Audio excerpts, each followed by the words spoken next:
মঙ্গলবার থেকে শুরু হবে ১৪৩২ বাংলা নববর্ষ। এই দিনে আবার নতুনভাবে নতুন আঙিনায় মানুষ চলতে শুরু করবেন। গত বছরের সমস্ত দুঃখ, কষ্ট, জরাবেধি ইত্যাদিকে একেবারে বিসর্জন দিয়ে বাংলা নববর্ষকে স্বাগত জানাবেন। সকলে এদিন ইষ্ট দেবতার কাছে প্রার্থনা করবেন নতুন বছর যেন তাদের জন্য সুখ, শান্তি ও সমৃদ্ধি নিয়ে আসে। বাংলা নববর্ষ মানেই হচ্ছে ভোজন রসিক বাঙালি, পাতে অন্যতম খাবারের সম্ভার। কথায় আছে মাছে ভাতে বাঙালি, অর্থাৎ বাঙালি যখনই পাতে বসেন তখন তার পাতে ছোট কিংবা বড় একটা মাছের টুকরো অবশ্যই থাকতে হবে।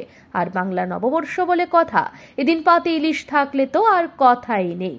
বাংলা নববর্ষকে সামনে রেখে রাজধানীর বাজারে এসে গেল পদ্মার রূপলি ইলিশ। তবে দাম নেহাত কম নয়। কাঁচা ইলিশ বিক্রি হচ্ছে ২,২০০ টাকা কেজি দরে, আর স্টোরের ইলিশ বিক্রি হচ্ছে ১৬০০ টাকা কেজি দরে। রবিবার সাংবাদিকদের মুখোমুখি হয়ে বাংলা নববর্ষের মাছের দামের কথা জানালেন বিক্রেতারা। শুভ নববর্ষ শুভেচ্ছা, আমরা আগাম শুভেচ্ছা।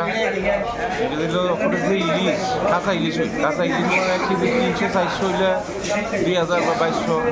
আর স্টোরের মাছ 1 কেজি 200, স্টোরের মাছ 1 কেজি 200 হইলে ১৬০০ টাকা ১৫০০ টাকা এমন দাম হইবে স্টোরের মাছ, মানে কাঁচা মাছ হইতো। স্টোরের আগে করে মাছ আগে মাছ হইলে ১৬০০ টাকা, আর কাঁচা মাছটা হইলো ৩০০-৪০০ জন আছে ২,০২০-২২০০। আর মেন কথা হইলো এবার যে মোটামুটি আমদানি আছে বা সবাই ঘরে ঘরে ইলিশ মাছ পাবো বা খাইতে পারবো সুন্দরভাবে, কোনো প্রবলেম হইতো না। আর ওই তো বঙ্গোপসাগর দিলে আগে কথা মাছ না দিলে আমরা পাইছি, মাছ যদি না দিতে পাইলাম হলে করতে মাছ দিয়ে দিচ্ছে আমরা পাইতেছি, যে সরকার খাবো আমরা মাছ পাইতেছি, মাছ আমরা সবাই খাওয়াইতে পারতেছি আর কি বালা।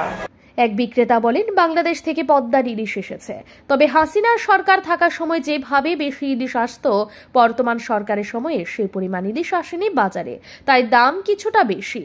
ছোট ইলিশ মাছ ৬০০ থেকে ১,০০০ টাকার মধ্যে ক্রয় করা যাবে।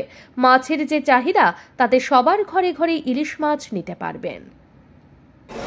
শুভ নতুন শুভবর্ষে আগাম শুভেচ্ছা সকলকে আমার নমস্কার। এবার ইলিশ আমদানি একটু কম, তবে সবার ঘরে ঘরে ইলিশ মাছ পৌঁছবে। এবার যে ইলিশ মোটামুটি আমদানি আছে, সাইজও ভালো, মাছও ফ্রেশ, তবে এই আমদানিটা বেশি হইছে না কে একমাত্র বাংলাদেশ যে সরকারটা এবার একটু ভেজাল, ইংলিশ সরকার। আগে তো হাসিনা আমরা আমাদের মাছ এই দিনের ভালো মাছ আমরা দেশে দেশে রাজ্যে রাজ্যে দিত আর কি। ইংলিশ সরকার টাওয়ার পরে এটা আমরা বর্ডার লাইন টাইন একবারে সাংঘাতিক খারাপ। আপনার ব্যবসা বাণিজ্য একটু মাছের দিক দিয়ে একটু নরম হয়ে দিচ্ছে আর কি। মাছ দিলে দিব, না দিলে নাই, তারা ইচ্ছে।